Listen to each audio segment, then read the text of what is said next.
So when we're writing an exponential equation, just like in linear, we need two things. We need our initial value, our y-intercept, and instead of a slope, we don't have slope when we're talking about exponential equations. We have what's called a decay factor, meaning we're getting smaller each time, or a growth factor where we're getting bigger each time. And then we have our setup. The y-intercept, or our initial value, to determine that on a table. So on a table, we're looking for an x value of 0.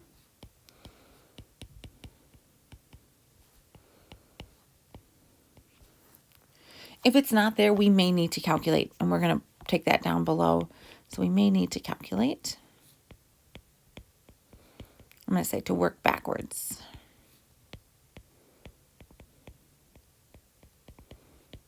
To calculate. We're going to calculate our decay or the growth factor. So it's always what is multiplied. We're never dividing.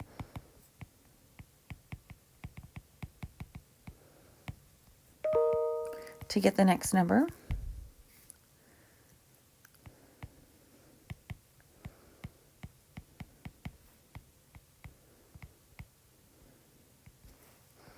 And to find that, we're going to take like the second number divided by the first number.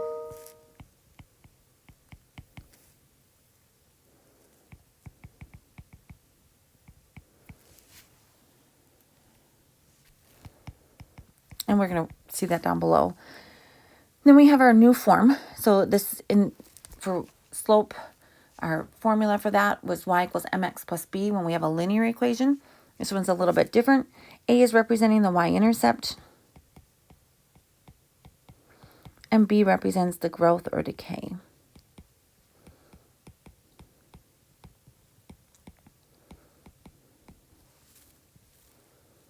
And then we're just going to practice this a little bit. Our initial value, this one has it on the table. So it's just going to be 3. The decay or growth factor, we're going to take the second number divided by the first number. And we could do that anywhere along here. And it's always like the number below divided by the number up above. Because we're trying to figure out what did I have to, in this case of the 3, what do I have to do to 3 to get 6? And it's multiplied by 2. And we can tell it's not linear because we're not doing plus 3, plus 3, plus 3. This is a different amount that would be adding on each time. If I do 3 times 2, I get 6. 6 times 2 is 12. 12 times 2 is 24. 24 times 2 is 48. 48 times 2 is 96. So again, I'm just, any pair, I should always get the same amount. I'm not trying to trick you. If I'm looking at equations, we're not really doing a lot of times where it's a neither. So we're really looking at, if I'm telling you it's an exponential equation, it should be the same. So this is going to be times 2. And then we just write it all together. Y equals 3 times 2 to the power of x. So let's do a couple more examples of those just to make sure you get them.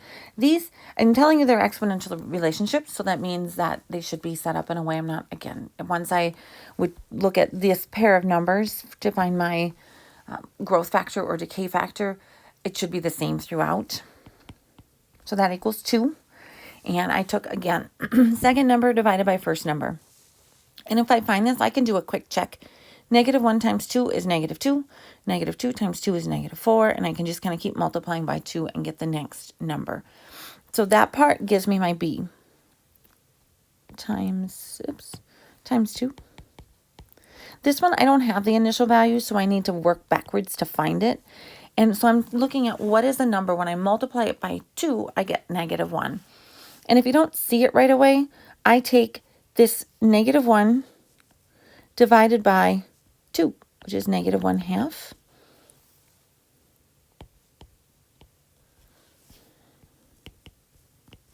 And I'm going to put a little note on the top up here to find our initial value. We're going to take first number divided by our growth or our decay factor.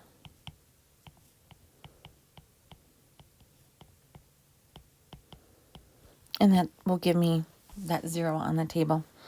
And then rewriting it, y equals -0.5 times 2 to the power of x. So again, make sure those X's are written tiny.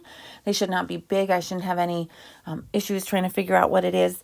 Sometimes if you are using the typing tool in your calculator, and I don't want it ever handwritten this way, but you can use that little caret key to say that you want an exponent of X.